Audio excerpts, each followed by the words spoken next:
Good evening, everybody. Welcome back for after a brief break of Ramadan here for the UAE PMI chapter webinar series here. We will just start in a couple of minutes. Good to see the people coming in. And then we're really excited to host our speaker here, who is with me to deliver on his topic. So we are definitely going to start in a couple of minutes. Let the people join from around the globe as well, because they take some time to come in. So we will begin in, I think, 2 or 3 minutes just from now. So keep your heads hold off. I think I can see 31 people already come in now.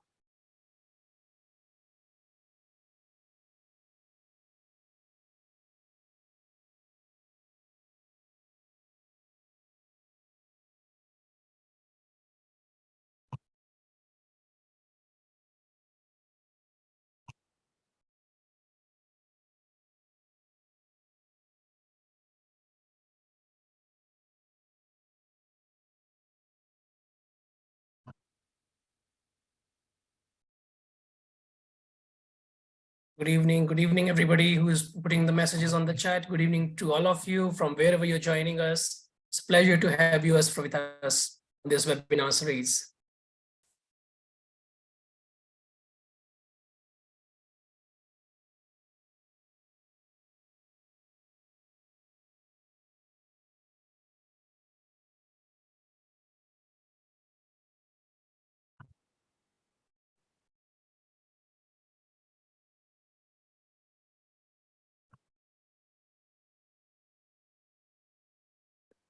So we have 44 attendees so far. We'll begin officially at 7:05. That allows some people to come in.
Okay, so I think we are good now. So thanks for joining us again. Let me again greet you well from the beginning. So good evening and good morning from where you're joining tonight. Thank you for so much for participating in this webinar series. And this series is the part of the PMIUAE chapter webinar. And the today's topic, what we're going to discuss today with our esteemed guest, is project-centric to product-led organization. And that means a quantum leap towards accelerating value delivery. That's a tagline about it. So our guest speaker, Luis Goncalves, who is the MD at Evolution for All, the management consulting firm from Europe. And my name is Anchal, and you have been seeing me before. In case the people who don't know me, I'm your moderator today for night, and I'm joined by my colleagues at the back end, Olimid and Bhavin.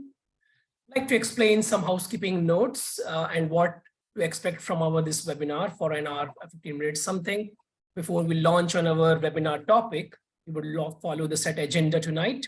After we go through a very brief introduction of the PMIUAE chapter, a core webinar presentation, and we will have a short time as well for your question and answers, where I and Luis will try to do our best in our capacity to accommodate whatever the questions are there for us within the time frame. We encourage to all of you to put your thoughts and your interactive ideas on the chat and interact with us to make the webinar as conversational as possible and also the engaging one. Regard to your questions, please post them up to the Q&A section rather than the chat section. That helps us to segregate it neatly. It will also give a heads up. I will give the heads up to Luis about how many questions we are expecting once we are done, so that we can also frame the time management part of that. So now please allow me to share the PMIUAE chapter introduction so that we can begin our series formally over there after the break. So,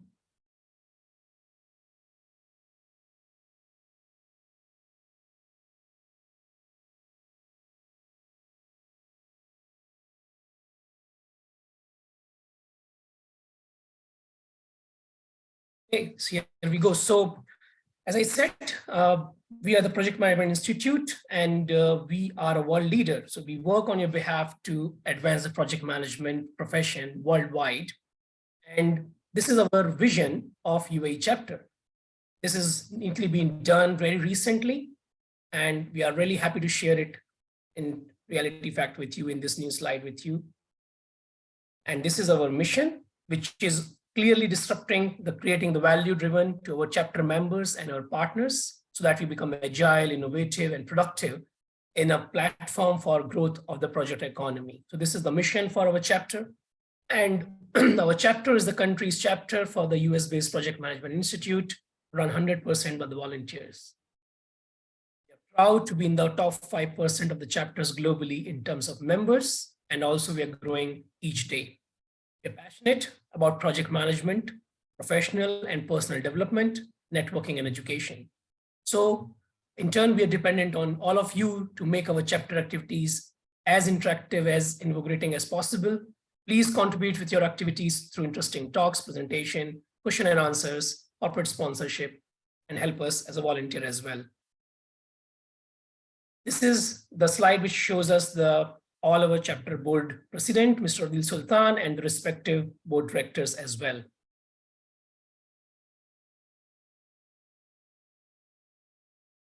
We have the benefits of being the PMI chapter members. As you can see, there's networking, learning and knowledge sharing, career growth, and events. And this particular webinar series we do as a part of the event series with a diversified webinar section. Our silver partners, the Web Properties in Miraz, and other collaboration partners are also listed over here, just for your information. PDUs. So this particular webinar will definitely is going to give you 2 PDUs around strategic side. Those will be automatically get credited to your account within the 4 weeks. You don't need to do anything about it, but yeah, if in case you don't get it after 4 weeks, please drop a mail to us at info@pmi.ua.org. We will get back to you around this particular issue if in that. So if you want to learn more about our chapter, definitely we are there on all social media channels and also our website, PMIUAE.org is the very good source of information in all aspects, which will allow you to learn and grow with us. So this is the part of the PMI chapter information. Now allow me to introduce our esteemed speaker.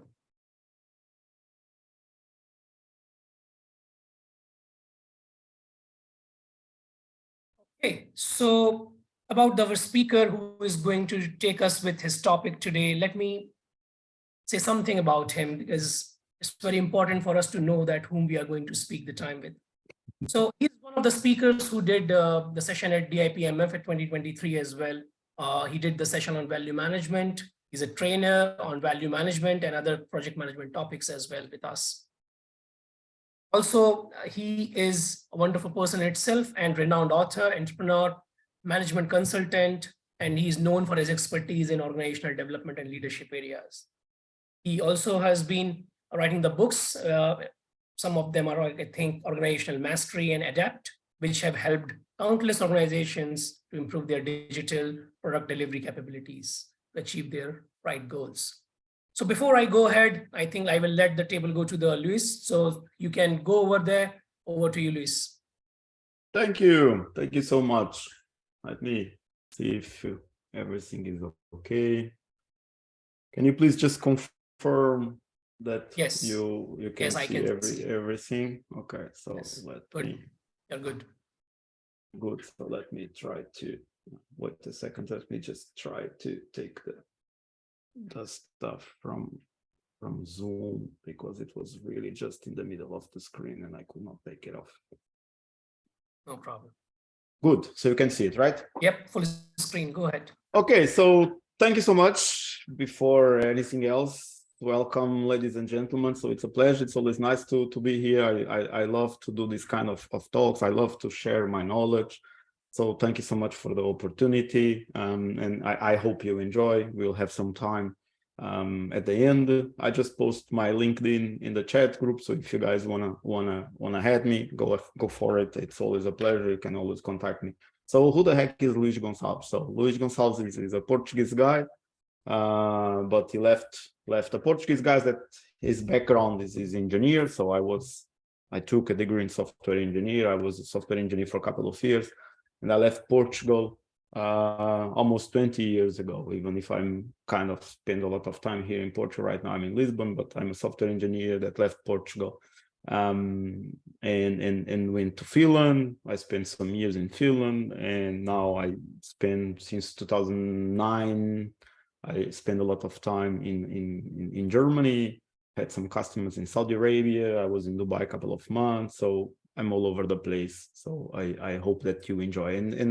And as Anshal said, I've been spending the last 20 years helping organizations in really building successful digital products. Okay, so before I like always to provoke you a little bit. Okay, and I don't want to start a war if product is better, project is better. You know, so what I wanted to say is project fits something. There is a purpose for projects. There is a purpose for products. So what I'm trying to talk today is to challenging you a little bit in thinking in the different ways. I'm not saying that products are better than projects.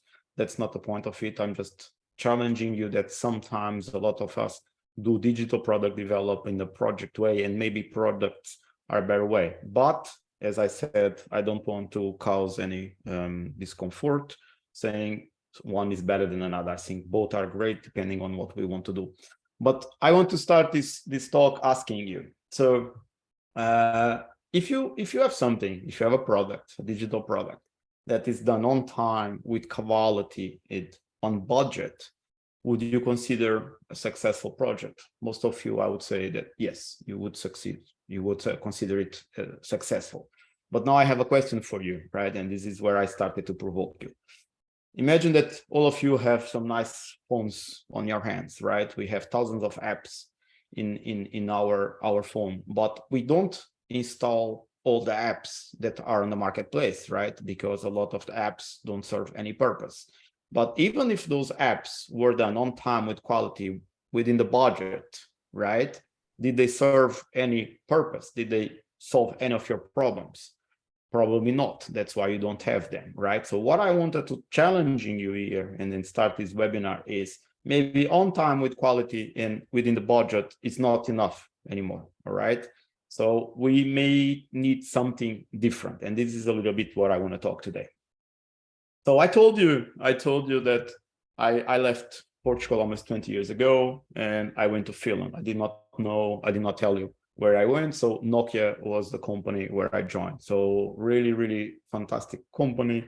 I learned a lot from the engineer point of view. I learned stuff there that even today, 20 years later, a lot of companies are still not getting it.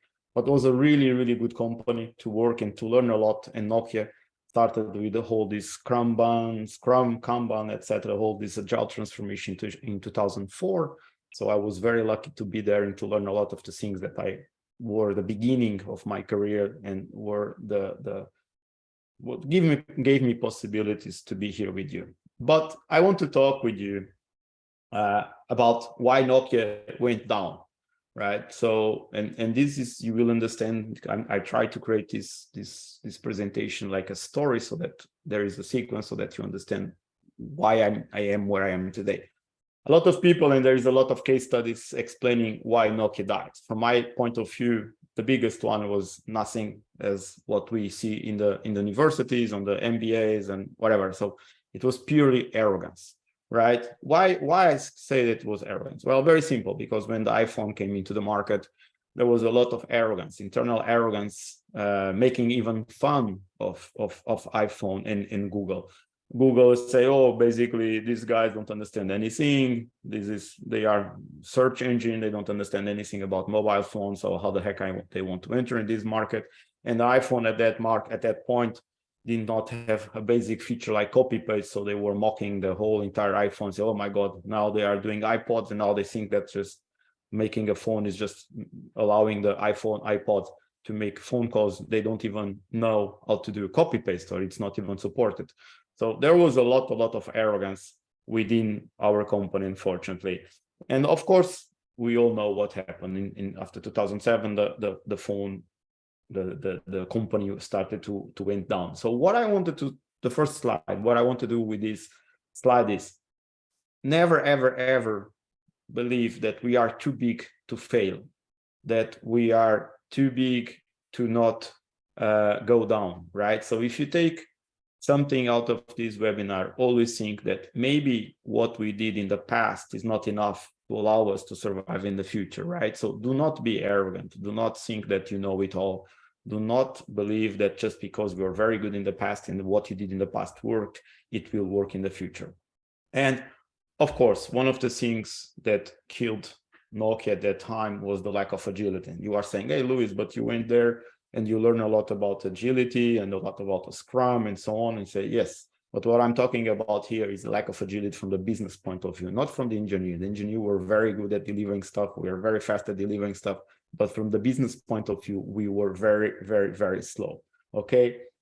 But even if we would be able to put an iPhone, a phone in the market that would compete with the iPhone or on Google Android, we truly believe, or I truly believe, that we would not be able to compete with those guys because there was a huge problem in our business model. There was not a digital business model. What do I mean with that? Very simple. You know that Android or iPhone, it's not about the phone, right? It's about the whole ecosystem. So when you buy the phone, you buy the apps, you buy the music, you buy the whole ecosystem. And at that time, Nokia did not have any type of business model like this one.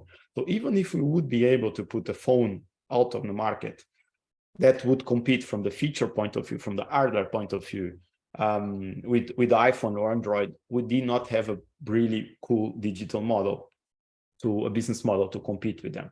So of course, the result was very simple. The giant collapsed.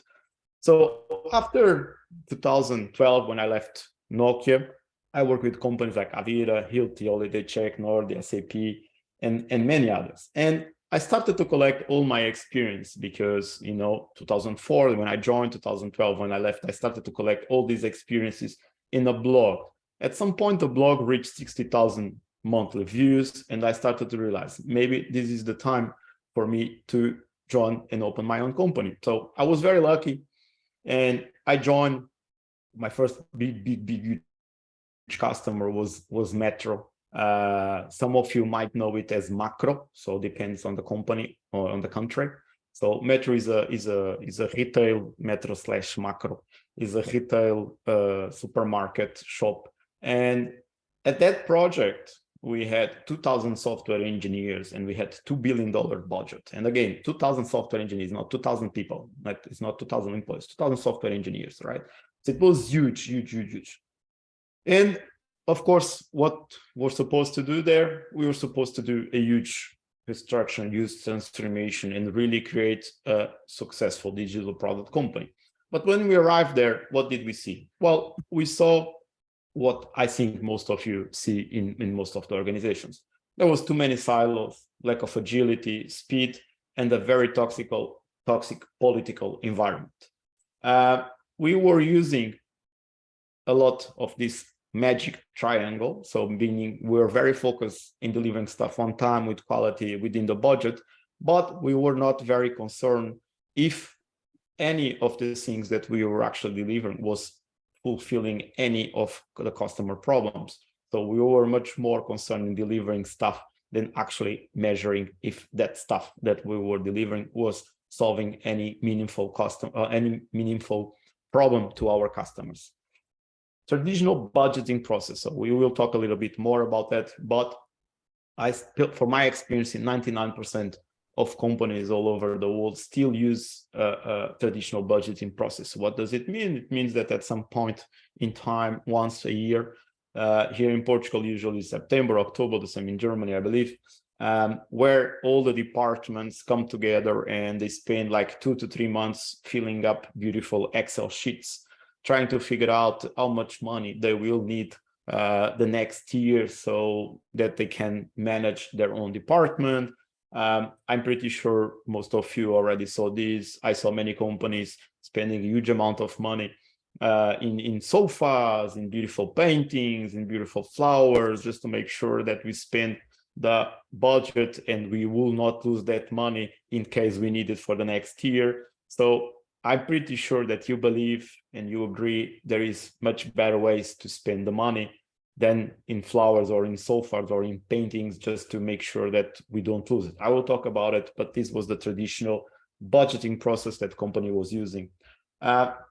You work a lot with projects, so I truly believe that you see this as well. So companies think, okay, we need a project. We need to ramp up a bunch of features and we need a project. So we need to look for a lot of people or specific people to figure it to do these features. So let's search in our organizations what are the people with the right skill set. So then you put all the people together, you ramp up the teams, right?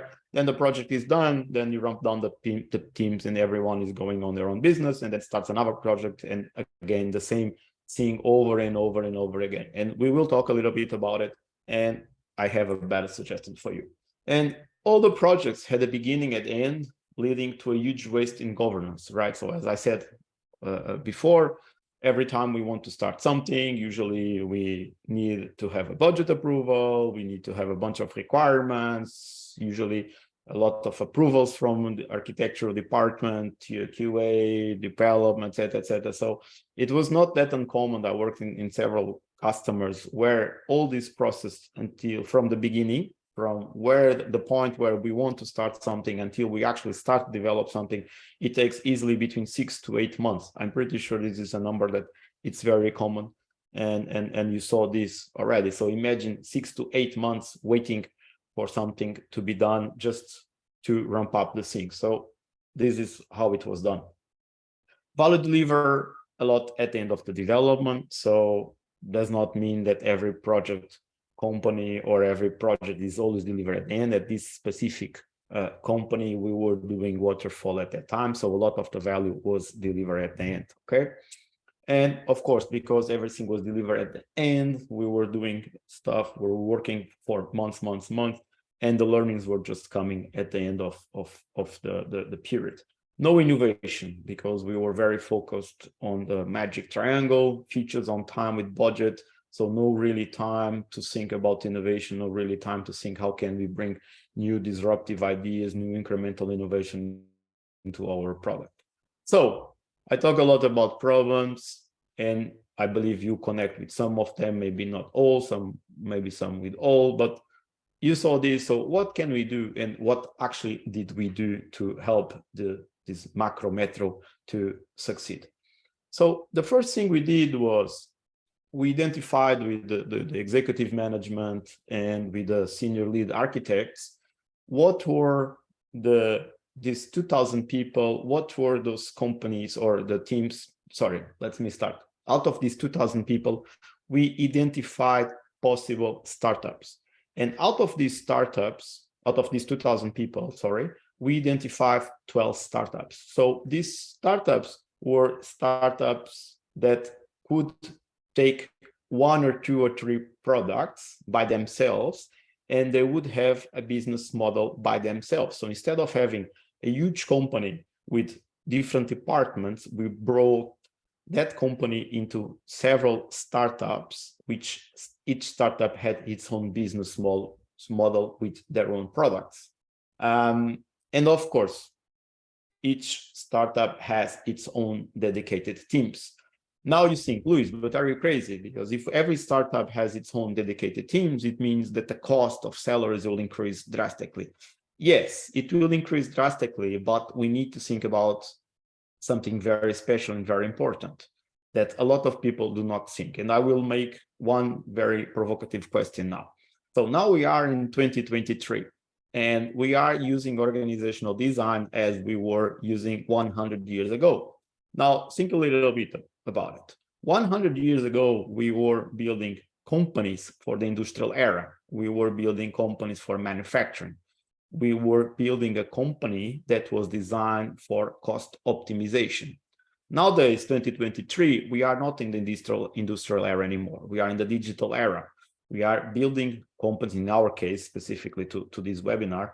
We want to design an organization that is optimized for speed, is optimized for time to market reduction, is optimized for digital product development.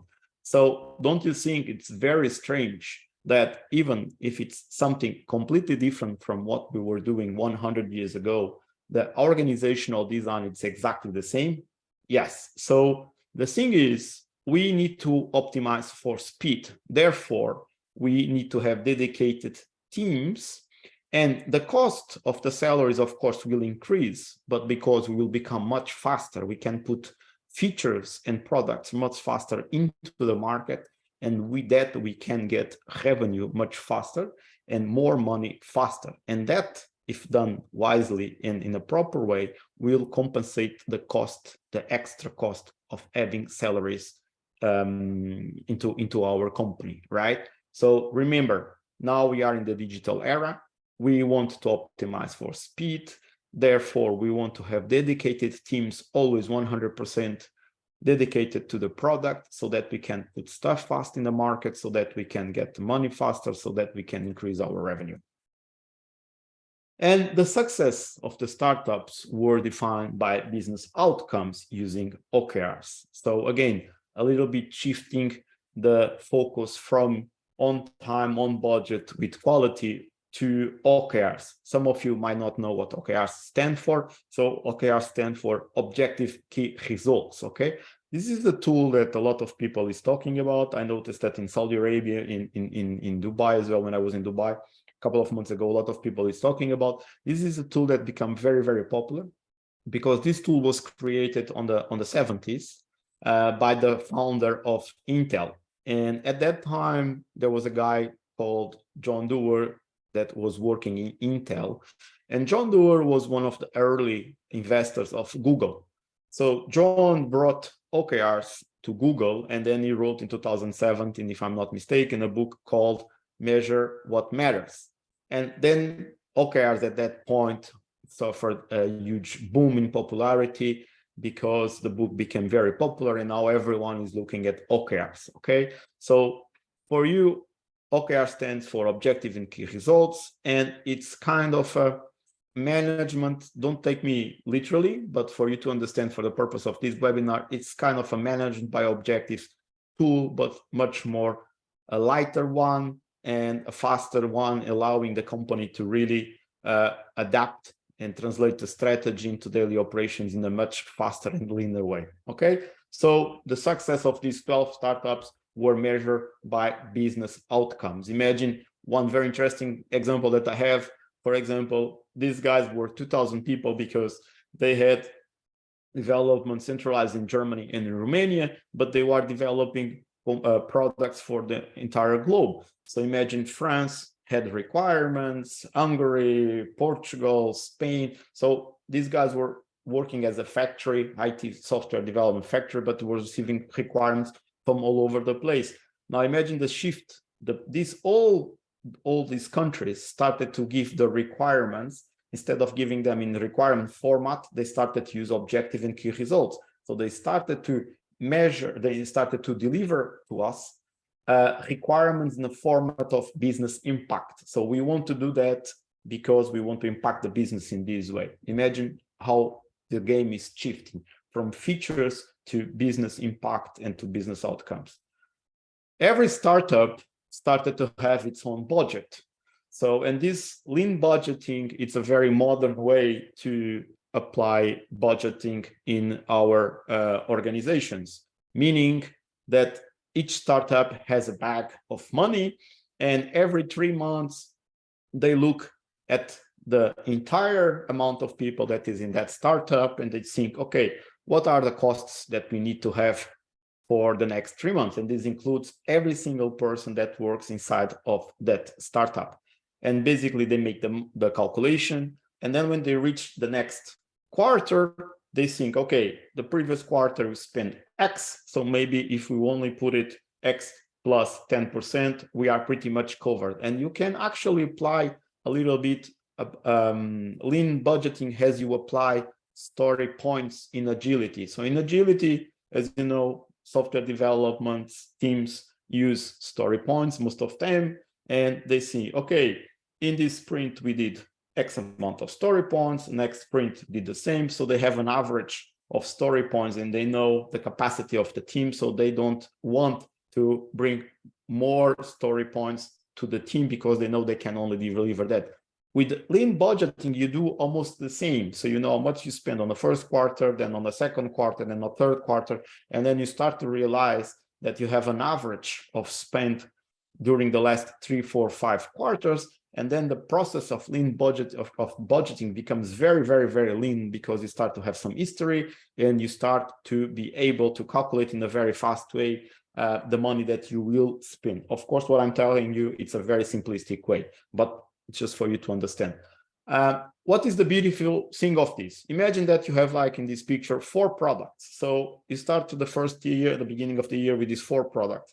After the first quarter, you realize the product B is crap and does not bring the results, or is not bringing, or doesn't make sense for us to have the product B. So basically you kill the product B, and the money that you would spend on the product B, first of all, you put the people that were in the product B spread all over the place. So you can reinforce product C, product A, product E, whatever you want. And the money immediately goes to the other parts of the organization, to the other parts of to other products. Now imagine how this is actually very cool.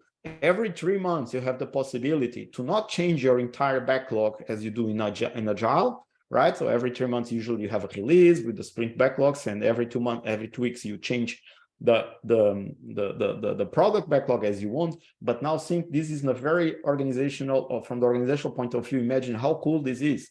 Now you have the ability with this lean budgeting and these OKRs that every 3 months you can look at your organization and think about what are the products that actually make sense for us to continue, or what are the products that we should kill right now, and use that budget and the people to bring more value into the rest of the organization. So that's why I really love this lean budgeting, this OKR, because it brings this agility to the enterprise level, to the organizational level.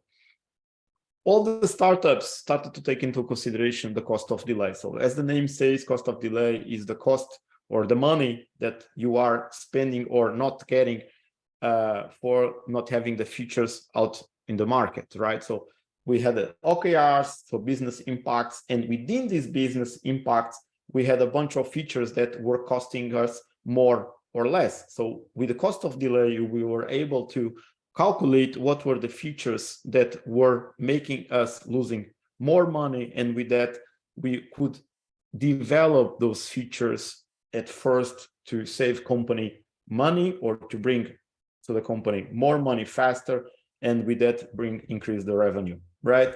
So we were able to implement really cool communities of practice. So what are communities of practice? Communities of practice are communities of people that have a common interest on its specific topic. So very common community of practice topics could be Q&A, QA, architecture, automation, Scrum Mastering, product owner, business analyst, leadership. So these are things that stay in the company because now we are moving more towards a product way of working, not so much a project with the beginning at the end. So you are moving more into a beginning, but you really don't know where the end is because the life cycle is much longer. So you can start to build your organization and acquire all this knowledge in a way that it's part of your daily delivery. And with that, building communities of practice. With that, you get a lot of frequent learning. And with that, you can get as well product incremental innovation. So what we did was, because we started to use OKRs, we left at the end of each quarter, we left 1 week for innovation. So we developed for 5 sprints, let's say, a lot of the products. And at the end of this 5th sprint, we had one last sprint where we could do a lot of innovation. Why? Because we could plan it in a way that we had product discovery done in parallel. So product discovery is the act of us going to the market and realize and understand if what the customers want is exactly what we are going to build. So we bring these suggestions, these input from the customer, and we build stuff that customers want. And a way how we do that, we have this product discovery in parallel. So we go to the market during these 3 months of development, and we discover what the customers want the upcoming spring, the upcoming quarter.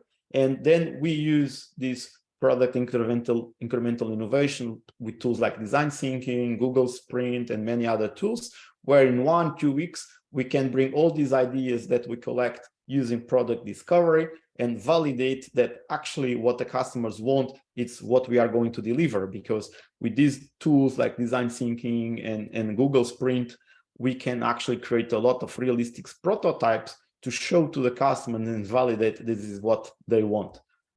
With that, we can deliver constantly value to the customers, and we can push stuff to the market on the bi-weekly if we want it. Not necessarily, of course, Scrum says we can put it increments if you want, and this is exactly what we expected and what we were trying to do. And we used all these ideas that I just spoke with this organization mastery blueprint. That's the book. That's how I actually come up with the book. So spending 1.5 years implementing all these ideas into macro and macro, I created the book. Then if you want, you can contact me. I can give you the PDF for free. It's a really, really interesting book. It's an Amazon bestseller, but if you want, just let me know and I will drop you an email with a PDF so that you can take a look. And this picture represents basically the blueprint that we implemented. And here you see on the top the compass with 1 year company objectives. Then you have the portfolio of products, all the value streams with the budget. Then you have an alignment every 3 months about all the OKRs. Then you have on the bottom, you have the normal development. At the end, you have the quarterly retrospective to see if everything went okay. Incremental innovation at the end, communities of practice, and organizational impediments that I did not speak here, but we ramp up as well something called organizational impediments. So this is a Kanban board from the organizational point of view where you collect issues. So imagine a lot of your teams on the retrospectives come up with a lot of issues that are organizational problems they cannot solve. So we provided a Kanban board, organizational Kanban board, where the teams could fit problems, and then the managers actually take care of those problems, make sure that they will get the problem solved. So when we applied all this stuff, what happened? The customer satisfaction was very high. Imagine these guys in France, in Portugal, in Spain, in China, India. They were very, very happy because they were starting to really see the value going up. They started to see their requests to come into the product. So they were very, very happy.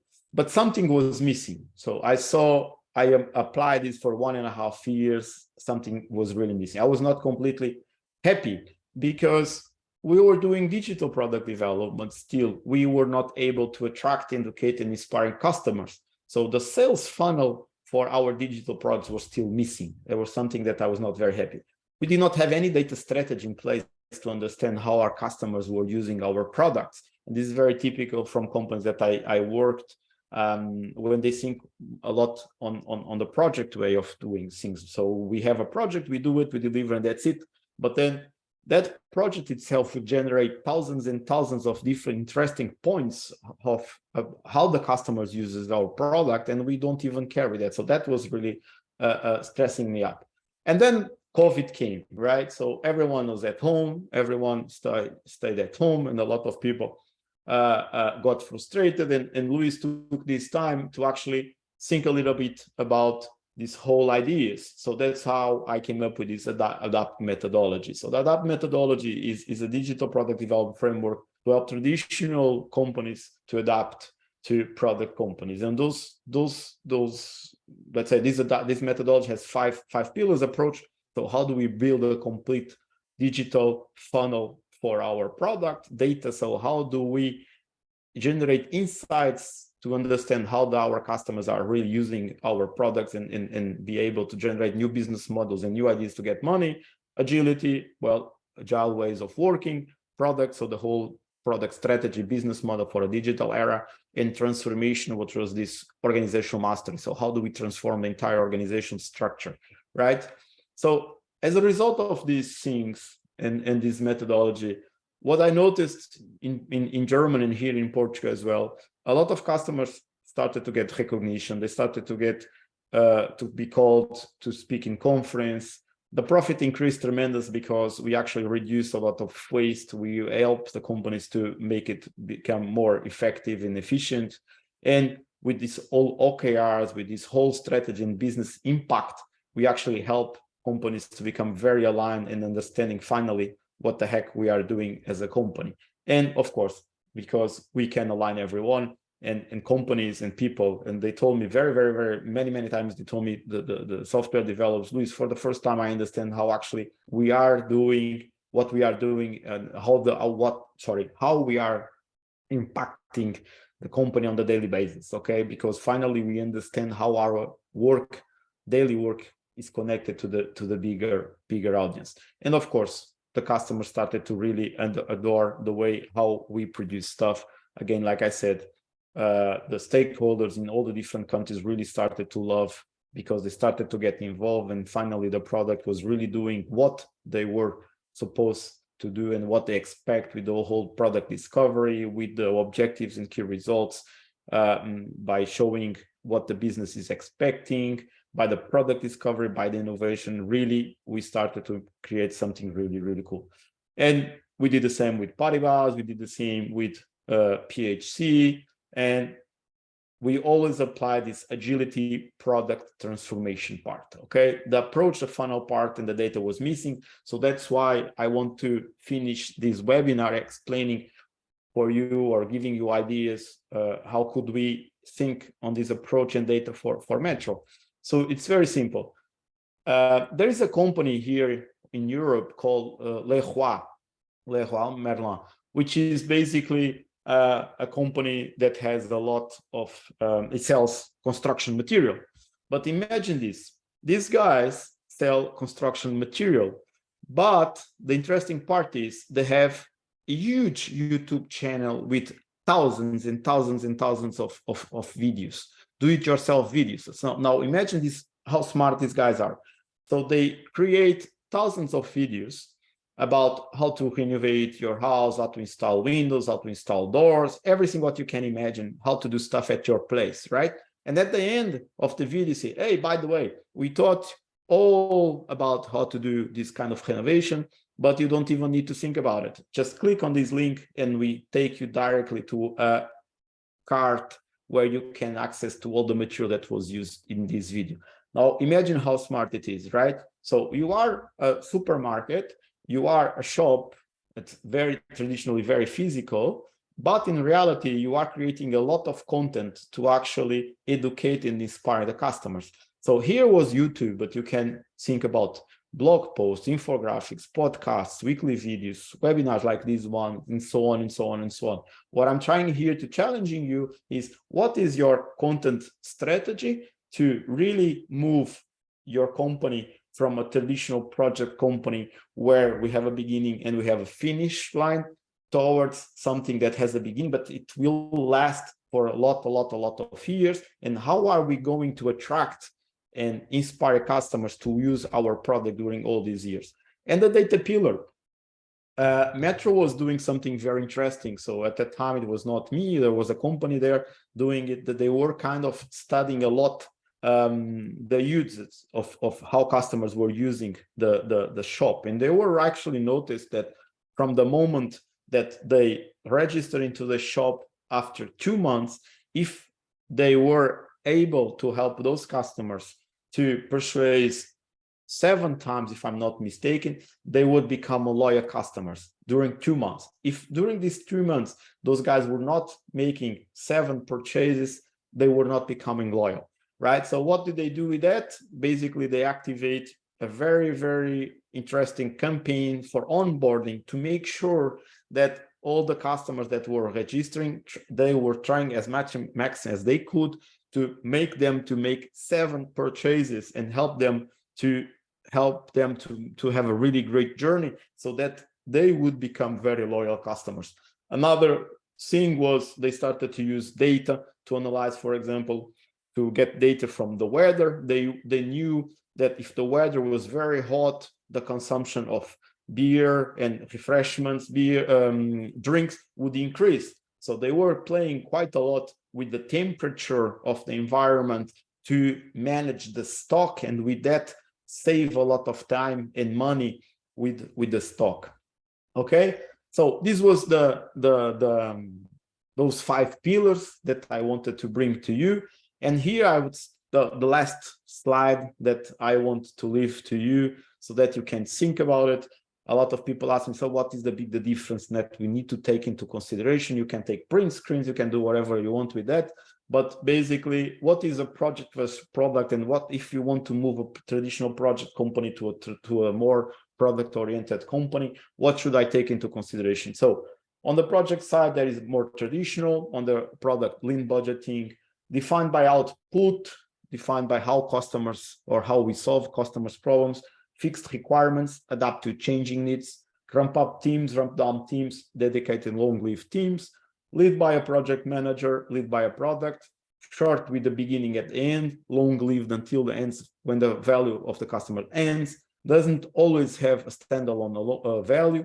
A product always have a standalone value for the end customers, usually business model, change control process involving needs, value deliver at the end, value deliver incrementally, and over to a business owner versus continuous delivery to the customers, learning at the end, continuous improvement with the retrospective, reports, delivers, time, budget versus impact, no concerns about the data strategy in place, and traditional marketing versus a complete digital sales funnel with digital marketing. So this is what I had for you. And I have something very nice. So next Tuesday, 9th of May, my latest book is going on sale. So it will be launched, actually. It's 9th of, so next Tuesday, the book will be launched all over the world, especially in Amazon's. And Amazon will have a very big promotion, 99 cents. So if you want to access that, you can just scan the QR code and you will get into a landing page, and I will send you all the links next Tuesday so that you can get, if you want, of course. I'm not pushing anything. It's just very interesting because it will be just 99 cents. It will be peanuts, but because it will be launched on Tuesday and we'll have a special promotion between Tuesday and Wednesday. So if you want to access, go for it.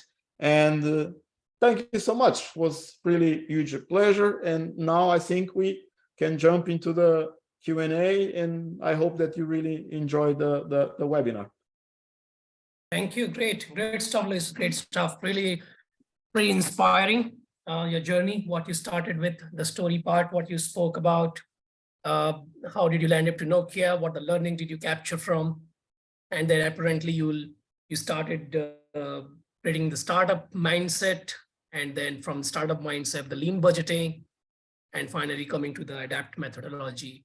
So it seems very easy. No, it seems no, very easy. It's very easy, but it took me 20 years. Absolutely. So that's a lot of hard work. There's a lot of experience coming out from there. And it's very inspiring to know that basically, you know, what do you really can do with your experience in different forms, as you explained, especially in the last part about approach. Okay, very important when the content creation you spoke about the yeah, because can you see the waste? No, you spend months and months and months doing something very awesome, but no one really knows about it. So how wasteful is this, right? So if you spend months and millions, a lot of projects spend millions doing something, how the hell you don't think about how to drive people to that beautiful product that we have there, right? So it's a waste, and this is something that I came up with because, as I said, I was lucky enough